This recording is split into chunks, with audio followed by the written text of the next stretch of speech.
कभी अगर बनना हो तो बाज बनना, लेकिन कभी तोता मत बनना। तोता बोलता तो बहुत है, लेकिन ज़्यादा ऊंचाई तक उड़ नहीं सकता।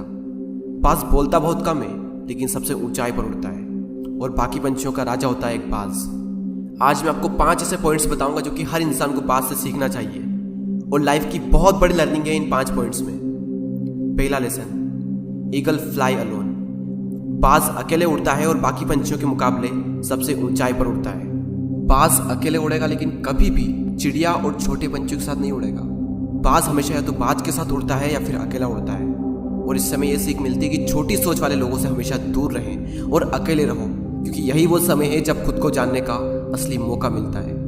दूसरा लेसन, बाज का विजन बहुत ज़्यादा क्लियर होता है और बहुत ज़्यादा स्ट्रॉन्ग होता है। बाज अपने शिकार को 5 किलोमीटर दूर से ही देख लेता है, और जब एक बार उसे अपना लक्ष्य दिख जाता है तो उसके बाद चाहे रास्ते में कितनी भी मुश्किलें क्यों ना आए, वो अपने लक्ष्य को हासिल करके ही दम लेता है। इससे भी एक बहुत बड़ी सीख मिलती है कि अपना विजन क्लियर रखो और उसे हासिल करने में फिर चाहे कितनी भी मुश्किलें क्यों ना आए, पीछे मत हटो उस बाज की तरह। तीसरा लेसन, बाज कभी भी मरे हुए जानवरों को नहीं खाता, वो हमेशा जिंदा शिकार करता है, और इससे हमें यह सीख मिलती है कि जो हमारा पास्ट है वो मर चुका है, तो अपने उन मरे हुए सड़े हुए थॉट्स पर ध्यान मत दो और अपनी आने वाली ताज़ी फ्रेश जिंदगी पर ध्यान लगाओ।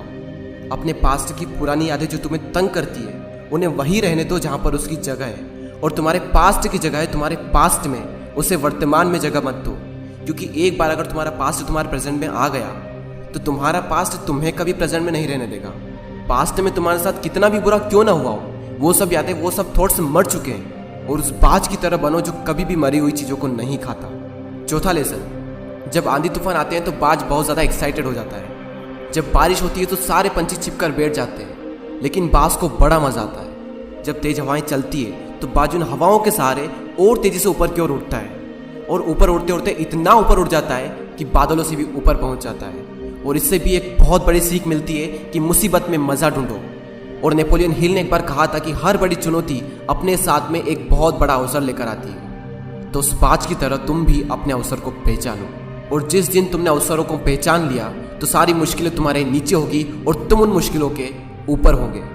फिफ्थ लेसन, बाज अपने घोंसलों में से सॉफ्ट घास को हमेशा निकाल देता है, ताकि बाज का जो बच्चा होता है वो उसमें कंफर्टेबल ना हो सके, क्योंकि अगर वो घोंसले में कंफर्टेबल हो गया तो वो वहीं रहना पसंद करेगा। लेकिन बाज ऐसा कभी होने नहीं देता। बाज एक पंछी है और उसे भी ये बात पता है कि there is no growth in comfort zone. लेकिन हम तो इंसान है ना, और इंसान होने के बावजूद भी कई सारे लोग इस बात को समझते ही नहीं। आप जितना ज़्यादा कंफर्ट जोन में रहोगे, आपकी लाइफ आने वाले टाइम में उतनी ही ज़्यादा अनकंफर्टेबल हो जाएगी।